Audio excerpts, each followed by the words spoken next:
The rifle was supposed to save lives. Instead, it cost them. In the thick heat of the Vietnam jungle, a soldier's rifle wasn't just a weapon. It was his lifeline, his best friend, his only hope to come home alive. But imagine pulling the trigger, and nothing happens. The rifle jams. The enemy keeps firing. This is the story of the M16, the gun that was supposed to change modern warfare. But instead, it failed America's soldiers when they needed it most. I'm Tom, and this is the Nom Tapes. In the early 1960s, the U.S. military was looking for the next great weapon, something lighter, faster, and more accurate than the old M14 rifle. The M14 was heavy, wooden, and kicked like a mule.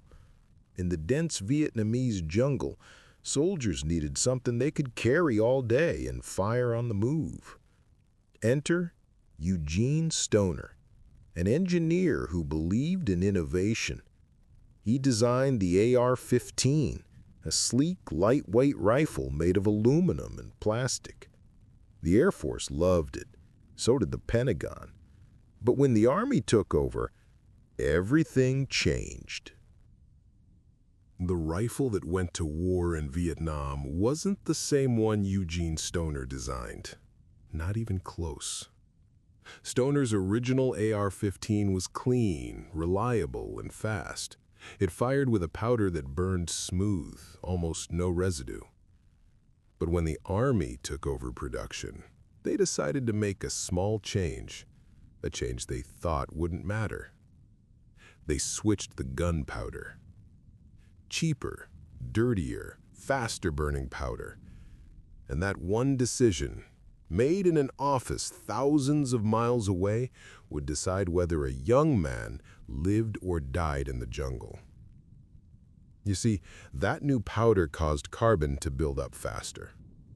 After a few magazines, the rifle's insides looked like chimney soot. The gas system clogged, the bolt stuck. In the clean air of a test range, it might have been fine. But in the red mud and monsoon rain of Vietnam, it was a death sentence. Imagine crawling through a rice paddy, soaked to the bone, your heart pounding like a drum. You see muzzle flashes in the tree line, you return fire, click. The bolt's jammed. You slap it, rack it, curse it, nothing. That click echoes in your head for the rest of your life. Some men started carrying cleaning rods tied to their rifles with string. Others picked up AK-47s from fallen enemy soldiers because at least those worked. You don't forget that kind of betrayal. You can forgive your buddy for dropping the ball, but not your government for sending you into a firefight with a rifle that won't fire. The tragedy wasn't the design. The tragedy was the arrogance. A group of men in pressed uniforms decided they knew better than the soldiers on the ground. And the ones who paid for it were 19-year-old kids with names their mothers never stopped saying in prayer. The Army told them the rifle was self-cleaning. You heard that right. Self-cleaning. Think about that for a second. A weapon designed to go into the thickest jungle on Earth was supposedly so advanced that you didn't even need to clean it. It sounded like science fiction back then, like something out of a brochure. And the young men who were handed those rifles, 19, 20 years old, they believed it. They were told, "Don't worry about cleaning, kids. It'll take care of itself." You can imagine what happened next. After a week in the field, Mud up to your knees, leeches crawling under your socks, that rifle started to choke. The bolt would seize. The rounds would misfeed. And here's the cruel part. Nobody told them why. They thought it was their fault. They thought maybe they'd done something wrong. You'd hear guys cussing out their rifles, hitting them, trying to strip them apart with bare hands in the middle of a firefight. The worst sound in the jungle wasn't the enemy's gunfire. It was the click that meant your rifle jammed again. I've heard old Marines say, "We cleaned that thing every chance we got. Every night, every break, still jammed." Some used shoelaces dipped in oil to wipe the barrel. Others tore strips off their uniforms, made their own cleaning patches. You learned fast. If you didn't take care of your rifle, nobody else would. But the Army still insisted it was user error. User error. Imagine telling a 19-year-old who's been sleeping in mud for 6 days that it's his fault the rifle doesn't work. The real problem was pride. The Army didn't want to admit the M16 wasn't ready for the jungle. They didn't want headlines saying America's new wonder rifle fails in combat. So they doubled down, and the soldiers kept dying. Now, if you ask any man who served in those early years, 1965, 1966, they'll tell you what it felt like to lose trust in your weapon.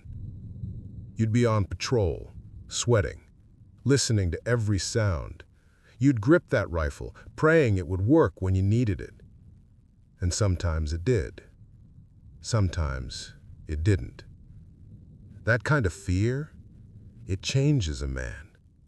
It stays with him because the one thing a soldier should never have to doubt is his rifle. The Viet Cong didn't have that problem. They carried the AK-47. Heavy, crude, but it fired no matter what. Sand, mud, rain, it didn't care. You could bury it overnight, pick it up, and it would still fire. So you can imagine the frustration. American soldiers had the most expensive, high-tech weapon in the world, and it failed them more than the enemy's rusty Soviet rifle ever did. It was like showing up to a boxing match in a tuxedo. You might look good, but you're not ready for the fight. There's a reason so many U.S. soldiers picked up AK-47s from the enemy. Not because they liked it, but because it worked. And that right there, that's the part of the story most folks don't talk about. It wasn't just about survival. It was about pride. When your government sends you to war, you expect them to give you the best tools to win. Instead, they gave these boys a weapon that jammed, a promise that broke, and a burden they carried for the rest of their lives. By 1967, the truth couldn't stay buried anymore. Letters started coming home, not through official channels, but through mothers, wives, and hometown newspapers. "My son said his rifle jammed," one mother wrote to her congressman. "He said men are dying because of it." At first, those letters were dismissed as exaggerations. Bureaucrats said, "That's battlefield stress, isolated incidents." But the letters kept coming. Dozens, then hundreds, and then photographs. Bodies found clutching jammed rifles, bolts locked back, cleaning rods halfway down the barrel. That was hard to deny. The Army brass had been warned about the ammunition switch months earlier. They ignored it. Congress finally called for hearings. The stories that came out were devastating. Marines testified that they'd found their brothers dead in foxholes, rifles disassembled, trying to fix jams while under fire. One Marine sergeant said, "We cleaned our rifles every chance we got.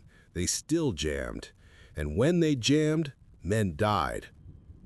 That statement hit like a bullet through the Pentagon's armor. But even then, the official line was user error. It's always easier to blame the man pulling the trigger than the man signing the paperwork. Meanwhile, Eugene Stoner, the man who designed the rifle, sat watching all this unfold, knowing the weapon had been changed behind his back. He wasn't the villain. He'd built something that worked. But once the Army decided to improve it, they owned the results. And the result was disaster. By the time the truth reached the evening news, America was already losing faith, not just in the war, but in the people running it. That M16 became a symbol of everything wrong with the Vietnam War. Arrogance at the top, confusion in the middle, and blood at the bottom. But the soldiers didn't have time for politics. They still had to patrol, fight, and survive with whatever rifle they had in their hands. It took death, letters, outrage, and headlines. But by the summer of 1967, the Army could no longer deny it. The M16 had a problem, and not just one. It was the ammunition, the missing chrome lining, the lack of cleaning kits. It was the arrogance of believing a jungle could be fought from behind a desk in Washington. Congress finally stepped in. Hearings were held, generals testified, engineers were questioned. One by one, the cracks in the story began to show. Yes, we changed the powder. Yes, we removed the chrome lining to save money. Yes, the troops weren't issued cleaning kits. Each answer landed like a hammer blow. The truth was ugly and undeniable. Back in the field, word spread fast. They're sending new rifles. They're fixing it. The new version was called the M16A1. Chrome-lined chamber, proper ammunition, cleaning kits issued to every man. For the first time, soldiers began to trust the weapon again. It fired the way it was supposed to. It stayed clean longer. It saved lives. But the fix came too late for the ones who had already paid the price. You can patch a rifle. You can't patch a memory. And for the men who lived through those early years, the jam years, as some called them, the damage was done. The rifle worked now, but the trust was gone. Imagine being a young man out there, having lost friends to that rifle's failure, and now the same people who denied the problem come back and say, "All fixed now." What do you say to that? Most didn't say anything. They just kept doing their job. That's the thing about those Vietnam boys. They didn't whine. They didn't protest in the field. They just adapted. They did what soldiers have always done, made it work. You learned to trust yourself, not the system. You cleaned your rifle twice a day, even if it didn't need it. You carried extra oil, extra rods, extra faith in the man next to you, because you couldn't have much left for the brass. That kind of quiet resilience, that's what made them different. They didn't need applause. They just wanted the truth. Years later, when the Army rolled out the M16A1 officially, they called it a success story. They said it showed America's ability to adapt, to overcome problems, to learn. But ask any veteran who carried that first version, the one that jammed in the mud, and you'll hear something different. They'll tell you the M16 wasn't a story of success. It was a story of survival. A story about kids who learn the hard way that sometimes the people in charge don't always know what's best. They trusted the system, and the system sent them to war with a half-finished rifle. But still, they fought. They fought because that's what you do when your buddy's next to you, when you've come too far to stop, when you're not fighting for politics anymore. You're fighting for the guy who shares your foxhole. The M16A1 might have been the fix, but the fallout, that was the loss of trust that hung in the air for decades after the last helicopter lifted off from Saigon. That's the real cost of that rifle. Not just the men it failed, but the faith it broke. You can read every report, you can study every number, but until you hear the men themselves, you don't really understand. The ones who carried that rifle, they remember its weight, its smell, its sound. The M16 wasn't just a weapon to them, it was part of their body, an extra limb they depended on more than they depended on sleep. Some of them still call it the Black Rifle. Others won't speak its name at all. But every man who was there remembers the click that meant it jammed. One veteran told me, that click was like the sound of a clock running out of time. You hear it once, and it's burned in your head forever. Another said, I still remember the smell of the oil. I still remember wiping that bolt with my sleeve because the rag was too soaked to clean it anymore. They tell these stories quietly, not because they're ashamed, but because those memories aren't just words, they're weight. There's a kind of brotherhood that only comes from shared suffering.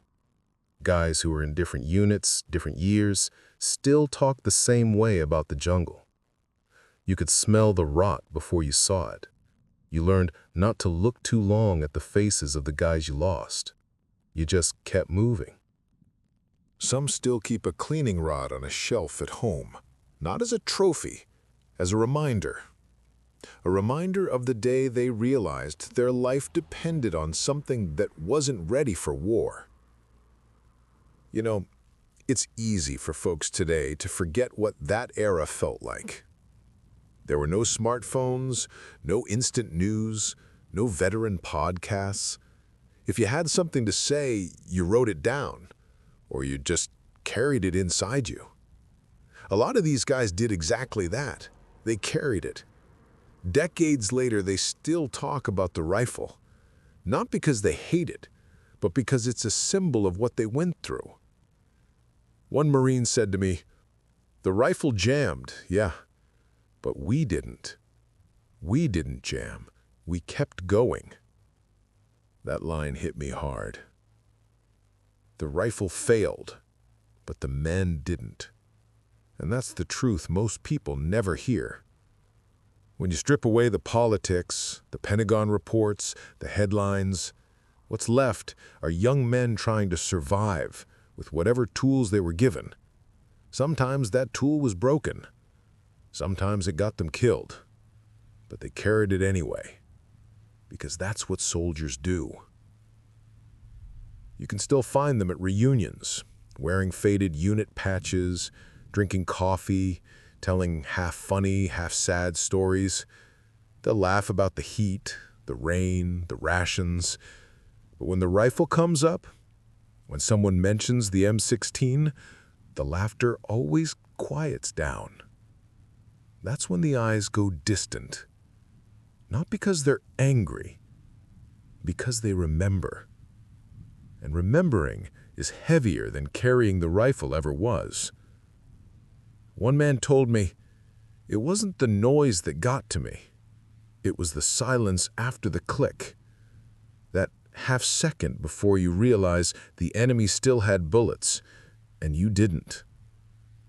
That silence, he said, is still there, even after all these years. And that's what the Nam tapes is about. Not the glory, not the stats, but the silence after the click. Time has a way of softening the edges of war. The sounds fade first, the gunfire, the helicopters, the shouting. Then the faces, then the memories, until all that's left are stories. But the story of the M16, that one still echoes. Today, the M16's descendants are everywhere. The M4 carbine, the AR-15, they all trace their lineage back to that same black rifle that stumbled through the jungles of Vietnam. It became one of the most recognizable weapons in the world. But for the men who were there first, it's not a symbol of power. It's a reminder of the price of progress. Because before the world admired it, they endured it. The Army learned from its mistakes. Chrome-lined barrels, improved powder, better training, constant testing, all born from those early failures. The lessons written in reports were written first in blood. And that's the legacy most people don't talk about. Every weapon that came after, every rifle, every improvement, carries the fingerprints of those young soldiers who fought, cleaned, and cursed their way through the jungles with a weapon that didn't always return the favor. You don't see their names on the patents, but they're there. Some people call the M16 the rifle that changed modern warfare. Maybe that's true. But for those who remember Vietnam, it was also the rifle that changed trust. Trust in the system, trust in leadership, trust in the idea that American technology could never fail. And when that trust broke, something deeper was lost too. But here's the thing about those veterans. They still stood their ground. They didn't give up on each other. They didn't let betrayal become bitterness. They came home, built lives, raised families, taught their kids to stand tall even when things go wrong. That right there is the real legacy. Not the rifle, but the men who carried it. Maybe that's what history misses when it looks at wars through numbers and weapons. It forgets the human part, the grit, the humor, the quiet pride of men who kept going when the tools failed them. Because in the end, that's what victory looks like.